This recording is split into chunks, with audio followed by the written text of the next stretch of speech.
Hey everybody, welcome to my channel, Help Yourself. Today we're going to be talking about how to grow plants in a 5-gallon bucket hydroponically with nutrient water. This is a great method to grow if you're not a gardener, if you have a very minimal space, if you don't have a yard, if you only have a balcony or a deck or a front porch. This is super easy. It's pretty kind of set it and forget it once you get it going, and the plants just thrive using this method. Excuse me, I can't talk today. So let's get started. I'm going to tell you some of the items that you need to get going and a few tips to help you along the way. So this is a butter lettuce that I've been growing for about 3 to 4 weeks, and I'm just going to show you the root system that's happened, and we'll talk about that in a minute. So let's talk about the items that you'll need.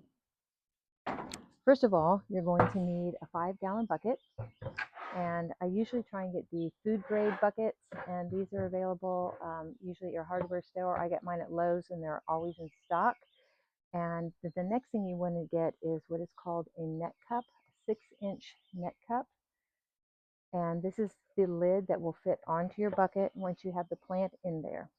So as you can see, the bottom of the cup, this is where you're going to plant your plant. So you will need a little bit of soil to get it going. And then the roots will start coming through the system and come down to the water that you're going to have in the bucket.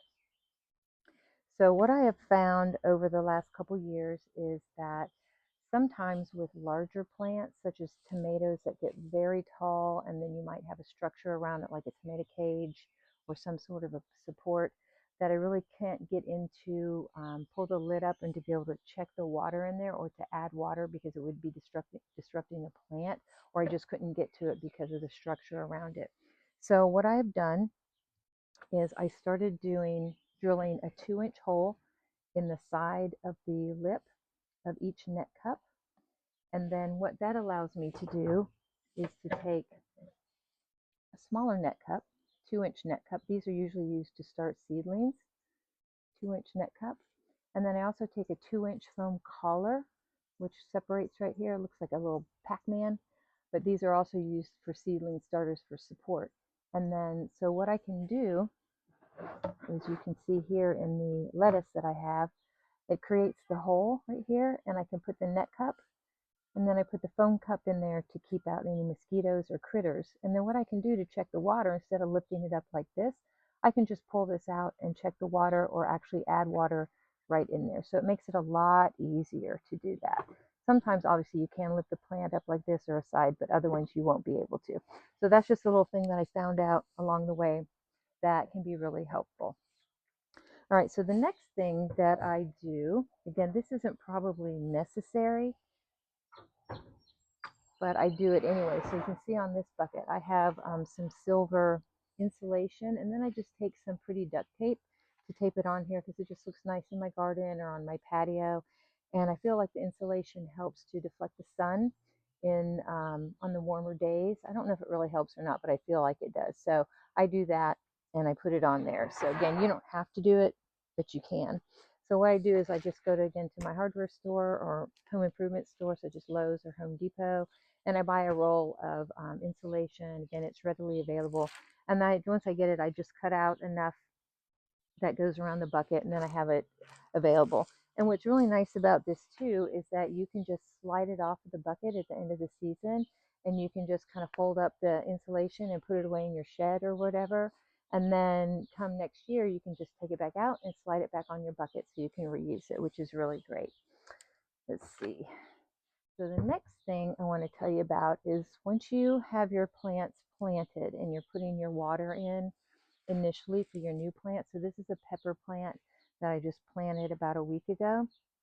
So you can see the roots haven't started coming down through the net cup yet. So what you want to do when you plant your plants, put your water into the bucket, you want to make sure your water level is coming up to about an inch above the end of the net cup right here initially. And what that does is let the nutrient water soak into the soil and up to the roots, and then the roots are going to start finding their way down into the water, into the bucket. So initially you want to make sure that water is up around the bottom of the net cup. Very important. So once you have your roots established, such as this plant, and they're coming down towards the water. See how healthy this guy is? When you're replenishing your water, you want to make sure your water level only comes up to about, I don't know, an inch and a half below the net cup. And the reason being is that you want to have some aeration. You need some air to get into the roots here and have them continue to drive down towards the water. If once you have your roots coming through the net cup like this, and if you should fill the bucket up to water to here, the roots are going to get waterlogged because they're not going to get any air. So very important, once you see the roots coming down, they're kind of established, you want to make sure your water does not go above there. Sometimes after we have like a really heavy rain and the water might get through there and it might fill up the bucket, I want to check that and dump out some of that water. So again, so we have that level of aeration going on for the roots to keep them healthy. Excuse me. And then last but not least, we want to talk about the gold, the liquid gold, which is the nutrients that go into the water. I use a brand called General Hydroponics, and this is called Maxi Grow, and I use this for all of my plants. Doesn't matter what I planted with it, everybody loves it. They just take from it what they need. It's just fabulous. I can't say enough about it. So this is a 2-pound pack. This will last me a very long time. And in each pack like this comes a little scoop, and we have a teaspoon size and then a tablespoon size. And all you need is a teaspoon per gallon of water. So it doesn't take much, which is really great. So this will last a very long time. I just bought a 16-pound container of this, so it's going to probably outlive me. It lasts a very, very long time. But this stuff is awesome. You just mix it in with your water, maybe shake it up or stir it to make sure that it's granules. And so just make sure that they get dissolved, and then you put it in your bucket and use it to replenish it, and the plants just absolutely love it. So what I also do is I've gotten 2 containers. This used to be a dish soap container that I cleaned out, and this was an old cat litter container. So what I've done is marked it, obviously, that I use this for my nutrients, and I marked it where the gallon level is, so I know, there's no guesstimating. I know exactly where to do it, shake it up, and then I put it in. And then sometimes if I'm either replenishing a lot of plants, or if I'm just starting out and planting and I need to fill up my bucket, this one I also have marked at a 1 and 2 gallon level, so I know exactly where I need to put my nutrient lines. So that's really about it. I mean, this method is just so easy. Again, you do not need to be a gardener at all. You just go get you some starter plants. Make sure again that you just have the nutrient ratio right with your water, and then check it periodically, and you will be amazed of what happens. It's just wonderful. I just think that everybody should be doing this to allow you to have some fresh foods readily available to yourself. It's cheaper than at the grocery store, obviously way healthier. It's a great way for kids to get into gardening and understanding about fruits and vegetables. I think schools and daycare centers and nursing homes should all be doing this to serve healthier foods to everybody that goes to those establishments.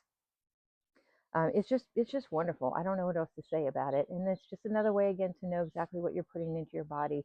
Everything we get at the grocery store for the most part is probably already at least a week old, if not more than that, and they've lost probably at least half their nutrients at that point. So this way you can just go out and you can make your own salad, or I just take some of the stuff, I put it in a smoothie even every day, and I just grow everything. Annuals. I've never done perennials because I live in zone 7 in the eastern United States, and we have pretty cold winters. So I don't think things would last. I think that the roots would probably freeze in these buckets, but I haven't tried it. So if somebody has, please let me know. These also could be grown indoors. You would probably need a grow light, I would think. But still, you could do it, and look, easy to move around. I'm not a spring chicken, but I'm like, I can easily move all this stuff. And that's something too, if you have a yard or a porch and the sun is shifting during, certain times of the season, you can just move these in or out of the sun or to just a different area. It's just really, really flexible, and it's just a wonderful way to grow fresh produce. All right, if you have any comments, please leave them in the comment section, or if you have any ideas that I haven't heard about, I would love to hear about it. All right, I hope you enjoy growing in the 5-gallon bucket method, and happy growing. Thank you.